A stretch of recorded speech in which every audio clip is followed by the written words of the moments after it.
आखिर ये किस तरह की सभ्यता है जिसने समुद्र के नीचे यह न खत्म होने वाली धातु की खाई बना दी। यह एक जख्म की तरह लग रही है जिसने पूरे समुद्र को दो हिस्सों में बांट दिया है। समुद्र का पानी दिन रात इसमें गिरता रहता है पर यह गहराई कभी नहीं भरती। सबसे अजीब बात तो यह है कि हर 23 दिन में इस खाई के ऊपर ठीक समय पर बिजलियां गिरने लगती हैं। कैस्पर ने धातु के रेशों से एक पतंग बनाई है ताकि वह बिजली की मदद से अपने जहाज को चार्ज कर सके और इस खौफनाक समुद्री ग्रह से बाहर निकल सके। मगर हंटर तो उस परग्रही एलियन इमारत के नीचे जाकर उसे टटोलना चाहता है। हंटर को लगता है कि नीचे रोबोटों का घर हो सकता है पर अगली बिजली गिरने में सिर्फ 90 मिनट बचे हैं। समय बहुत कम है। कोई भी उसके साथ नीचे जाने को तैयार नहीं हुआ। सब अपने अपने काम में लग गए। डैक्स और रीली को इंजन पर चिपकी समुद्री घास हटाने के काम पर लगाया गया। रीली काम करते करते बुदबुदा रही थी कि इस काम में कोई अक्ल नहीं लगती, हम इसमें बहुत बेवकूफ लग रहे हैं। पर जैसे ही उसने यह कहा, डैक्स का पैर जहरीली घास में फंस गया। उसका पूरा पैर गलने लगा और शरीर कमजोर पड़ने लगा। रीली उसे खींचने गई पर वह खुद भी नीचे खींच गई। कैस्पर ने अपनी बेटी की चीख सुनी और फौरन मदद के लिए दौड़ी पर इस चक्कर में पतंग हवा में उड़ने लगी। शुक्र है कि मिलर ने फुर्ती दिखाई। उसने पतंग की डोर पकड़ी और उसे मस्तूल पर लपेट दिया। रीली ने जैसे ही डैक्स को किनारे पर धकेला, जहरीली घास का एक गुच्छा उसकी तरफ तेजी से बढ़ा। रीली उससे बचने के लिए पीछे हटी पर पानी के तेज बहाव में बह गई। कैस्पर ने बिना कुछ सोचे उसे बचाने के लिए छलांग लगा दी। मिलर केबिन की छत पर चढ़ गया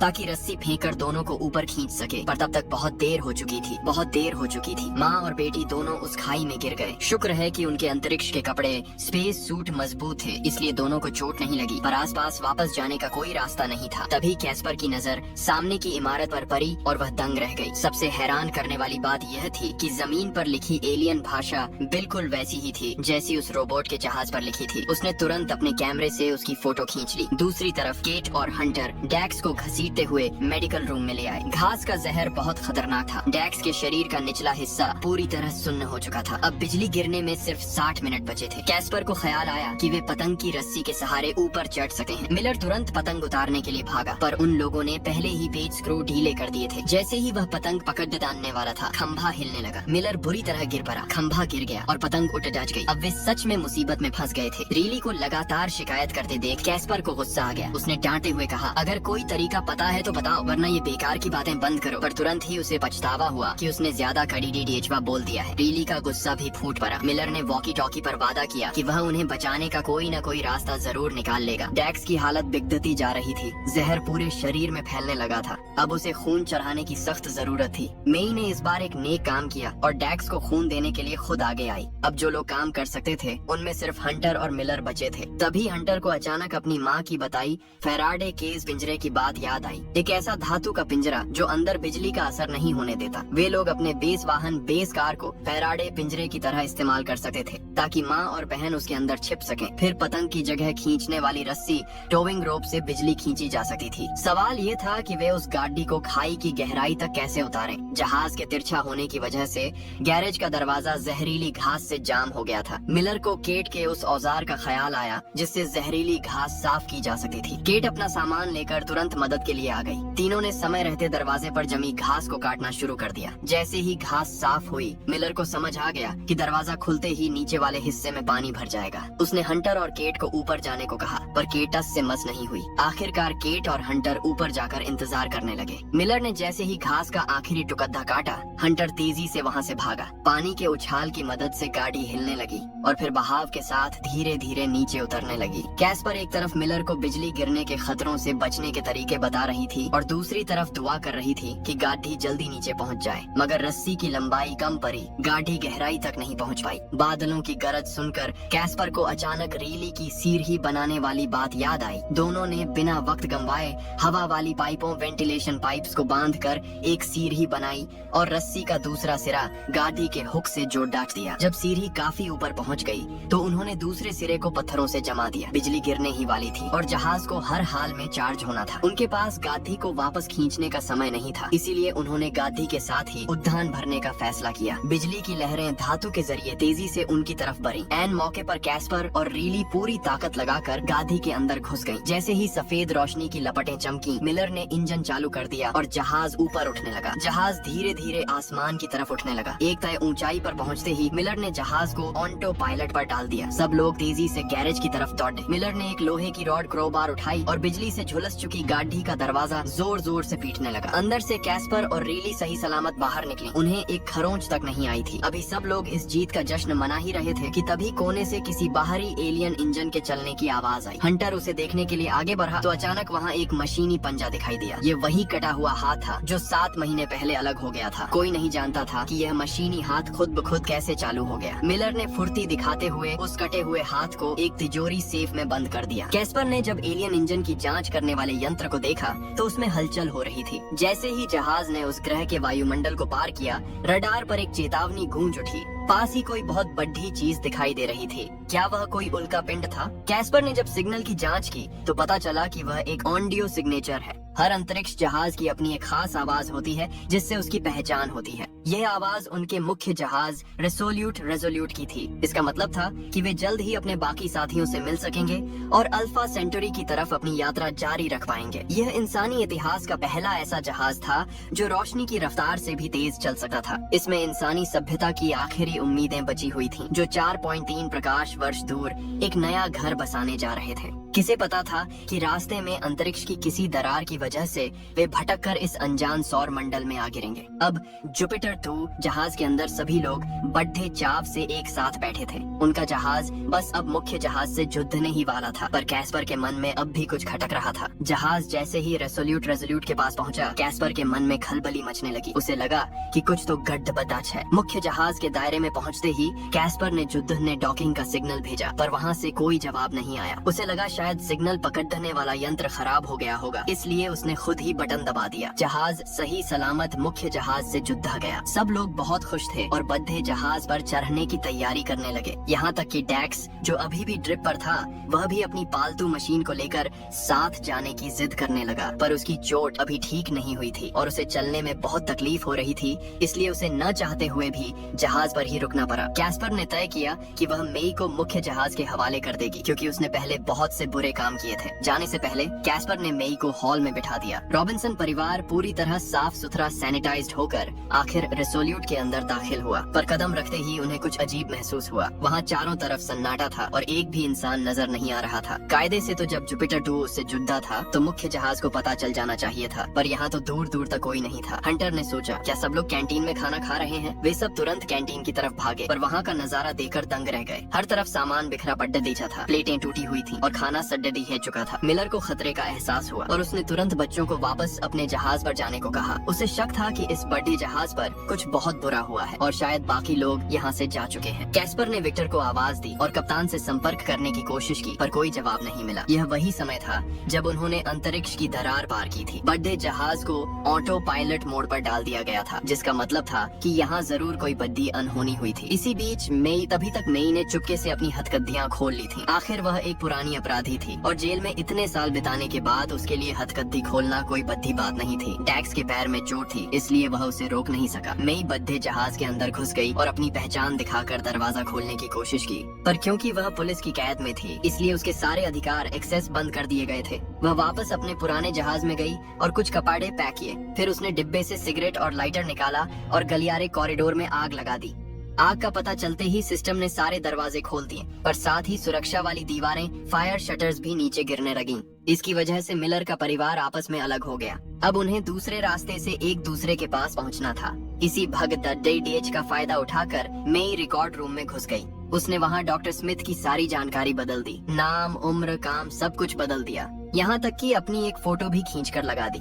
अब वह सच में डॉक्टर स्मिथ बन चुकी थी। दूसरी तरफ केट बाहर निकलने का रास्ता ढूंढ रही थी, तभी उसकी नजर शहीदों की एक दीवार पर पड़ी। वहाँ उसके असली पिता का नाम लिखा था, जो कैस्पर के पहले पति थे और एक अंतरिक्ष मिशन के दौरान गायब हो गए थे। केट अभी अपने आंसू पोंछ ही रही थी कि उसे गलियारे के आखिर में एक छोटी बच्ची खड्डी दिखाई दी। उस बच्ची ने बताया कि रेसोल्यूट जहाज पर रोबोटों ने हमला किया था। अपनी माँ से बिछाड़ने के बाद वह पिछले 7 महीनों से यहाँ अकेली रह रही थी। इसी बीच अपने जहाज में अकेले बचे डैक्स को बगल वाले कमरे से कुछ अजीब सी आवाजें सुनाई दी। उसने जब उत्सुकता में आकर बक्सा खोला, किसी ने सोचा भी नहीं था कि बक्से के अंदर एक परग्रही मशीनी हाथ छिपा होगा। डैक्स ने घबराकर फौरन बक्सा बंद किया और मुख्य जहाज पर सबको खबर कर दी। जब उसने बताया कि मशीनी हाथ के तार हिल रहे हैं तो हंटर को तुरंत वह मंजर याद आ गया जब वह पहली बार पेडीडीएच पर रोबोट से मिला था। यह चीज शायद खुद को दोबारा जोतदाने की कोशिश कर रही थी। इसका मतलब था कि वह परग्रही रोबोट इसी जहाज पर है। सब लोग एकदम चौकन्ने हो गए और तुरंत कैंटीन में जमा होने का फैसला किया। छोटी बच्ची केट को हवा वाली नली के रास्ते छोटे रास्ते से ले जाने लगी। कैस्पर ने डैक्स से कहा कि वह कंट्रोल रूम में रहे और दूरबीन से सब पर नजर रखे और पल पल की जानकारी देता रहे। डैक्स ने मेई के भागने की बात भी कैस्पर को बताई, पर अभी मुसीबत बढ़ी थी इसलिए उसे छोड़ना ही ठीक समझा। धुंधली पाइपों के अंदर उस बच्ची का बस्ता कहीं फंस कर फट गया और उसकी प्यारी चीजें नीचे गिर पड़ी, जिनमें उसके पिता की फोटो भी थी। केट को तब पता चला कि बच्ची के पिता भी इसी जहाज पर रहस्यमयी तरीके से गायब हुए थे। तभी नीचे से कुछ अजीब आवाज आई। दोनों ने नीचे झांका तो देखा कि लाल रोशनी वाला एक रोबोट वहाँ से गुजर रहा है। इधर हंटर और रीली कैंटीन पहुंच चुके थे। अजीब सी आवाजें पास आते देख दोनों घबरा कर मेज के पीछे छिप गए। खबर मिलते ही मिलर भी पूरी रफ्तार से कैंटीन की तरफ भागा। दूसरी तरफ मेई ने किसी के हाथ से निकाली हुई पहचान वाली चिप का इस्तेमाल किया और रिकॉर्ड रूम में घुसकर अपनी सारी पुरानी फाइलें और वीडियो मिटा दी। अब उसका डॉक्टर स्मिथ वाला रूप पूरी तरह पक्का हो चुका था। कंट्रोल रूम में बैठा डैक्स देख रहा था कि वह लाल रोशनी कैंटीन की तरफ ही बढ़ रही है। वह हंटर और रीली को बताना चाहता था, पर वे बहुत दूर थे। कैंटीन के अंदर मौजूद घोटा बुरी तरह डर गया था और लगातार हिनहिना रहा था। शुक्र है कि रीली को बचपन में अस्तबल में रहने का अनुभव था, जिसकी मदद से उसने धीरे धीरे घुट्टे को शांत कर दिया। पर तभी अचानक मेज पर रखी एक प्लेट नीचे गिर पड़ी। उस जोरदार आवाज ने रोबोट का ध्यान अपनी तरफ खींच लिया। दोनों तुरंत अंधेरे में छिप गए और वहाँ से देखने लगे। उन्होंने देखा कि एक टूटा फूटा रोबोट जमीन पर रेंग रहा है। उसकी बनावट कुछ बिजुका स्केरक्रो जैसी थी। जैसे ही वह रोबोट उनके करीब आने लगा तभी अचानक किसी के गाने की आवाज गूंजी। वह मिलर था जो गाना गाकर उस रोबोट को ललकार रहा था। गुस्से में भरा वह रोबोट मुद्दा और मिलर की तरफ रेंगने लगा। किसी ने सोचा भी नहीं था कि वह टूटा हुआ रोबोट इतनी तेज रफ्तार से चलेगा। दोनों भागकर एक कमरे में छिप गए। रोबोट भी उनके पीछे अंदर घुस गया, पर उसे वहाँ सिर्फ एक वॉकी टॉकी मिला। मिलर ने तुरंत मौका पाकर दरवाजा बंद किया और उसे अंदर ही ताले में जड्डी डीडीएच दिया। मुसीबत कुछ देर के लिए टल गई थी। जहाज के दूसरे हिस्से में डॉक्टर स्मिथ की टक्कर पाइप से नीचे उतरी केट और उस छोटी बच्ची से हुई। जैसे ही डॉक्टर स्मिथ ने बच्ची के हाथ में वह फोटो देखी, उसका दिल बैठ गया। वह आदमी जिसे डॉक्टर स्मिथ ने रास्ते से हटाया था वही उस बच्ची का पिता था। यह याद उसके लिए एक ऐसा काला साया बन गई जिसे वह चाहकर भी नहीं भुला सकती थी। आखिरकार सब लोग कैंटीन में जमा हो गए। तभी केट को एक बात याद आई। उस छोटी बच्ची ने बताया था कि जब जहाज पर हमला हुआ था तब उसने 2 रोबोट देखे थे। उसी समय कैस्पर ने देखा कि एक और जुपिटर जहाज उनके मुख्य जहाज से जुड़ रहा है। सबके चेहरों पर खुशी छा गई। पर जैसे ही उस जहाज का दरवाजा खुला वहाँ उनका स्वागत करने के लिए कोई दोस्त नहीं खड़ रहा था, बल्कि हथियारों से लैस सैनिकों की एक पूरी टुकड़ी वहाँ खड़ी थी। उनका नेता और कोई नहीं बल्कि रेसोल्यूट जहाज का बद्धा अधिकारी बेन एडलर था। पता चला कि मुख्य जहाज पर हमले के बाद सभी लोग पास के ही एक ग्रह पर चले गए थे और वहीं अपना ठिकाना बना लिया था। रॉबिन्सन परिवार के जहाज पर चढ़ते ही उन्हें सिग्नल मिल गया था। कमांडर ने सबको तुरंत अपने साथ चलने को कहा क्योंकि मुख्य जहाज पर रुकना बहुत खतरनाक था। तभी मिलर ने बताया कि उन्होंने उस बिजूका रोबोट को एक कमरे में कैद कर दिया है, इसलिए फिक्र की कोई बात नहीं है। पर कमांडर ने उसकी बात काटते हुए कहा, तुमने उसे कैद नहीं किया है बल्कि तुमने उसे वापस उसकी जगह पर पहुंचा दिया है। कैस्पर को ये बात समझ नहीं आई। तब कमांडर ने असली राज खोला कि हंटर पहला ऐसा इंसान नहीं है जिसने किसी रोबोट से दोस्ती की है। असल में वह बिजूका रोबोट हमेशा से इसी जहाज पर था। सारे राज इस एक दरवाजे के पीछे छिपे थे। जैसे ही लाइटें जली एक बहुत बड़ा गोल दरवाजा सबके सामने आया। अब जाकर उनकी आंखें खुली। रेसोल्यूट मुख्य जहाज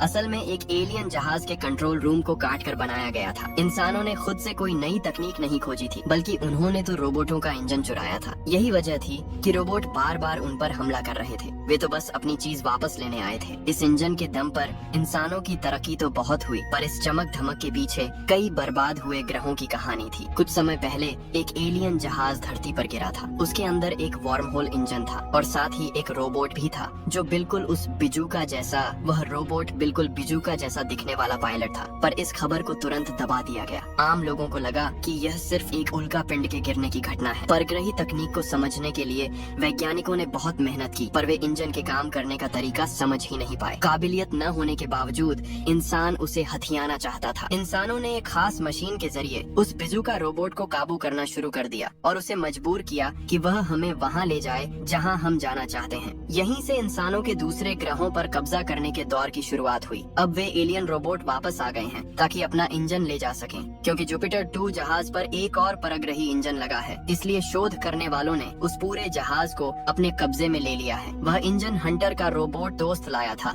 पर फिलहाल वह बंद पट्टी ढांचा है और उसे मुख्य जहाज पर ले जाकर चलाना नामुमकिन है। उसे चलाने के लिए रोबोट की जरूरत है।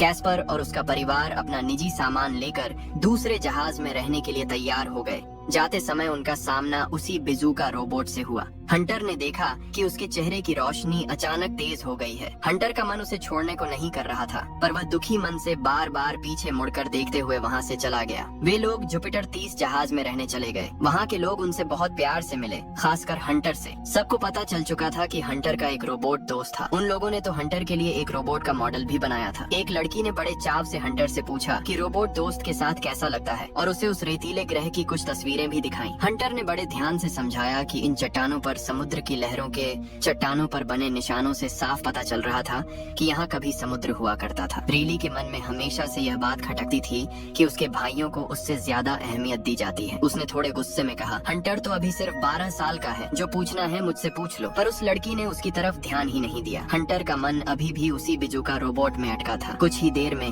वह चुपके से उस कमरे में पहुँच गया जहाँ उसे कैद किया गया था, ताकि उससे दोबारा रिश्ता जोड़ डाल सके। तभी पीछे से कमांडर आ गया। पता चला कि उनका बात करने का तरीका असल में सिर्फ आवाज की थरथराहट, साउंड वाइब्रेशन से उसे काबू करना था। हंटर को यह सब वैसा ही लगा जैसे किसी को डंडे से पीटकर जबरदस्ती बात करने के लिए मजबूर करना। हंटर ने देखा कि उस रोबोट के चेहरे की रोशनी कम होती जा रही है, उसकी ताकत जैसे खत्म हो रही थी। हंटर ने कमांडर से उस मशीन को बंद करने के लिए कहा ताकि वह उससे जुड़ जा सके। कमांडर को थोड़ा डर तो था, पर उसने हंटर को एक मौका देने का फैसला किया। जैसे ही वह मशीन बंद हुई, वह रोबोट अपने कमजोर शरीर को घसीटते हुए पिंजरे से बाहर निकला। कमाल की बात यह थी कि उन दोनों के बीच सच में एक जुद्दाव बन गया। कमांडर का हाथ मशीन के बटन पर ही था ताकि हंटर को कोई नुकसान न पहुंचे। जब उसने देखा कि रोबोट सिर्फ हंटर की आस्तीन उठाकर उसके पुराने जख्म देख रहा है, तो कमांडर का डर भी कम हो गया। पर जैसे ही हंटर ने अपने बस्ते से वह रोबोट का मॉडल निकालकर दोस्ती का हाथ बढ़ाया, वह रोबोट अचानक गुस्से से पागल हो गया। उसे शायद उस खिलौने से नफरत थी। अगर कमांडर वक्त पर मशीन चालू न करता तो हंटर की जान चली जाती। तभी कैस्पर भी वहाँ पहुँच पड़ी और कैस्पर ने यह सब देख लिया था। उसने हंटर को बाहर जाकर इंतजार करने को कहा और फिर कमांडर की लापरवाही पर उसे खूब खरी खोटी सुनाई। कमांडर ने अपनी सफाई में कहा, मैं इसे पूरी तरह काबू में रखता हूँ, ये कभी किसी के लिए खतरा नहीं बनेगा। कैस्पर ने उसकी बात काटते हुए कहा, सच में कहीं तुम गलत तो नहीं कह रहे? मैंने लगभग अपनी जान गंवा दी थी। कमांडर ने बस इतना कहा, माफ करना, हमारे पास अब और कोई रास्ता नहीं बचा है। अपने कमरे में लौटने के बाद कमांडर ने अपनी कमीज उतारी तो उसके पूरे बदन पर जख्मों के निशान थे। यह उस कीमत का नतीजा था जो उसने पहले उस रोबोट को काबू करने की कोशिश में चुकाई थी। हंटर से बात करते समय कैस्पर को अचानक एहसास हुआ कि शायद वह एलियन रोबोट ही इकलौती चाबी नहीं है। हो सकता है कि हंटर खुद दूसरी चाबी बन सके। वह हंटर को लेकर मुख्य जहाज के कंट्रोल रूम में पहुंची। वहाँ का नजारा देखकर हंटर दंग रह गया। वह बिल्कुल उस एलियन जहाज के कंट्रोल रूम जैसा ही था। हंटर उस बक्से के पास गया जहाँ रोबोट कैद था और उससे कहा, चाहे हम दोस्त न बन पाए, पर तुम्हें इस तरह कैद नहीं रहना चाहिए। तभी रोबोट ने अचानक एक दिशा की तरफ इशारा किया। उस तरफ देखने पर हंटर को एक हाथ का निशान दिखाई दिया। यह वही निशान था जो उसके रोबोट दोस्त ने छोड़ा था। पास ही 2 रोबोटों के लड़ने के निशान भी थे। इससे साफ हो गया कि उसका रोबोट दोस्त भी इसी सौर मंडल में कहीं है। जैसे ही हंटर ने अपना हाथ उस निशान पर रखा, उसकी आंखों के सामने अचानक एक रेतीला ग्रह चमकने लगा। क्या तुम ठीक हो? कैस्पर ने पूछा। हंटर चिल्लाया, मुझे मिल गया, मुझे रोबोट मिल गया। वह यही है, वह उस ग्रह पर है। वही रोबोट जिससे हंटर की दोस्ती हुई थी इस वक्त उस वीरान ग्रह पर मौजूद था। उसे भी शायद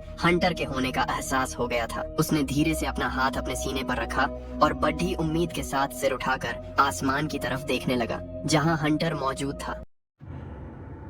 दोस्तों, वीडियो कैसा लगा? अच्छा लगा तो लाइक, कमेंट, शेयर जरूर कीजिए। चैनल को सब्सक्राइब भी कीजिए। Thank you so much everyone.